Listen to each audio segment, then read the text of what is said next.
Hi guys, I want to talk about something that I've noticed. It's just so funny how two things that kind of interest me are connected, and I would never have thunk it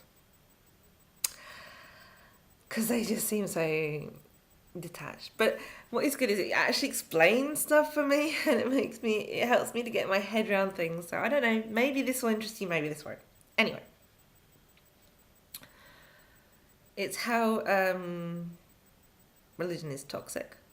Abrahamic religion is toxic, and how it has, I believe, it has made possible all this social justice, Black Lives Matter, feminism, bullshit nonsense possible. Or at least it's tied into it, and it's just perhaps just a coincidence.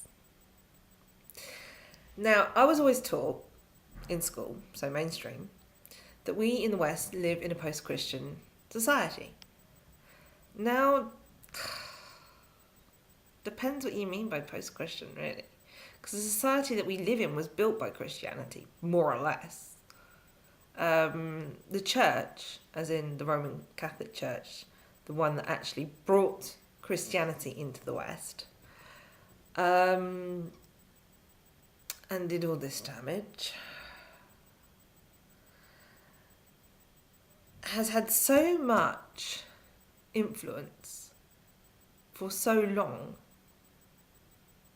that even though technically church and state are separate, and that most people aren't really religious anymore, we're kind of we've come around to science and things like that. Still, the mentality, the culture, our society has been created, really, by the church. It stands to reason, and it is obvious to some people, me included. I mean, I've always noticed, like truthers. There are a lot of Christian truthers, and it's just funny how that they're blind to truth when it comes to their religion. They're just so attached to their beliefs. And, as I said in previous videos, I'm really interested in the paranormal.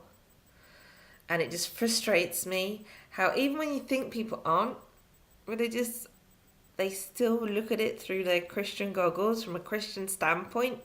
And that's really frustrating to me.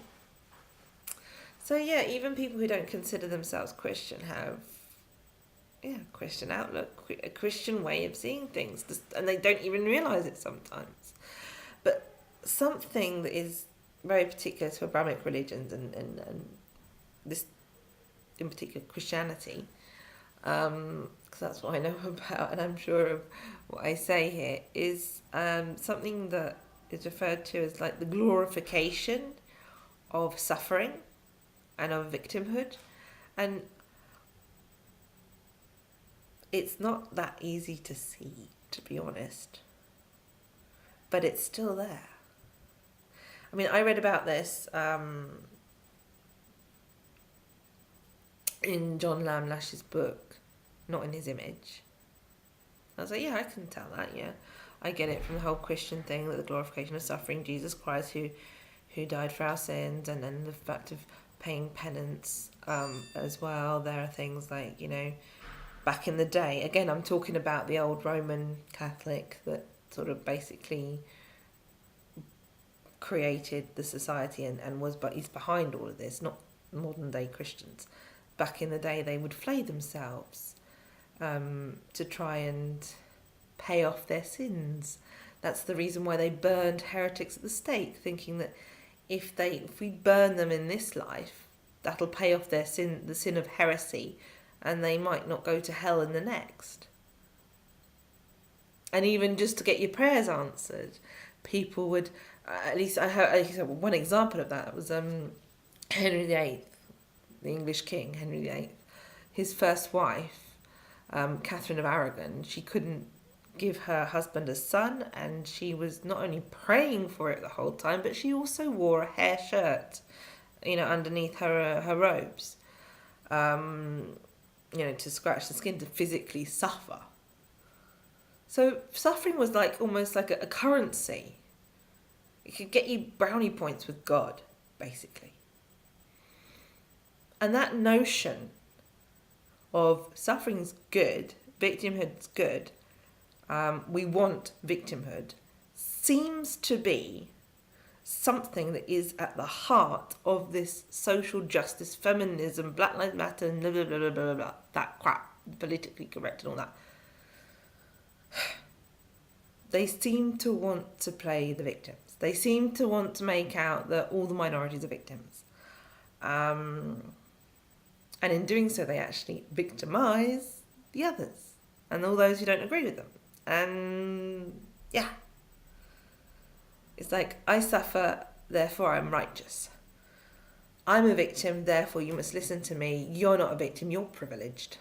So shut the F up. Basically, that is their attitude, is it not? And sorry, I mean, just the thing is, I'm a victim, I suffer, therefore I am righteous. That, for me, is the whole essence, almost, of all of these people. And they're making shit up to make themselves and others into victims. So they got a reason to sort of feel good about themselves. I mean, it's messed up. It is messed up, but that's what this Christian society, this Christian made built society has done. This is the result of it. That's how I see it anyway. I made that connection today to sort of, there was a little light bulb that sort of suddenly lit up over my head. I was like, yeah, okay. The dots connected. And when Christianity was introduced in the West, it wasn't introduced pleasantly over a cup of tea and a chat. Because, yeah, you got a point. Yeah. Yeah, no, we were wrong all these hundreds of years, all these generations and generations. Oh no, scrap our gods and our practices and our traditions. Oh, let's all be Christian, that's cool. Fine, let's do it. No. Christianity was brought into Europe from the Middle East by force, basically. Long and short of it is that. And now I am seeing history repeat itself with Islam being brought into the West by force. Perhaps not exactly, it's not an exact copy of what happened back then with Christianity. Okay, there's a little less blood being shed, just a little bit less. And, all these... but they're doing it. The basically thing, the thing is they're doing it, against the will of the people who are here. And then you've got these cretinous SJWs and whatnot, demanding tolerance and calling us culturally insensitive and standing up for Islam and Muslims. And okay, back in their country, fine. But bringing their religion here, we've already, excuse me, hundreds of years ago, we caught a case of Abrahamic religion, and we're still not over it. So can you please not give us another one? It's please, just not again.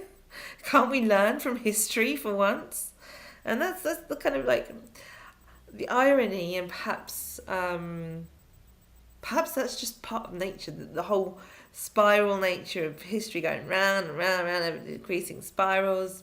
That's going a little bit way out there for those of you who aren't familiar with time, the different understandings of time and the spiral nature of events, and that's far out, mate. Coming back to the thing is that, in my mind, how I see it, right? This first invasion of the Abrahamic religion of Christianity has created a society where these nut jobs who they crave victimhood. They're all about victimhood.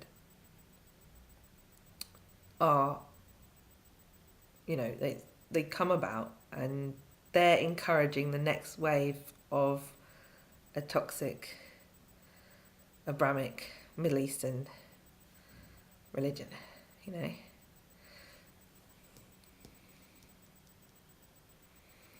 They're trying to open the door to it. They're trying to facilitate things. Trying to allow us to get completely bulldozed by this. Maybe I'm exaggerating, but still, it's still happening. And it's still bloody important if you ask me. We just gotta, I just hope that common sense prevails. But anyway, I just wanted to share that with you. I don't know if it made any sense whatsoever. But, I think we just need to get rid of religious mentality.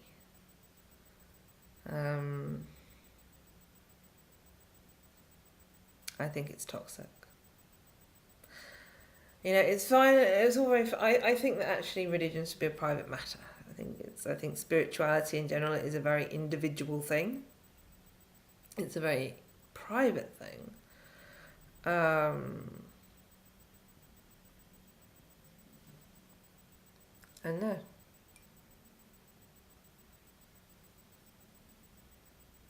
As I said, I just hope common sense will prevail. Anyway, I'll shut up because I've got now more to say on the matter. And if you didn't understand it, well, I'm sorry. If you are curious, go read John Lamb Lash's book, Not in His Image. I thoroughly recommend it. And that is all. That is truly it this time. Anyway, I'll speak to you when I speak to you. And bye for now.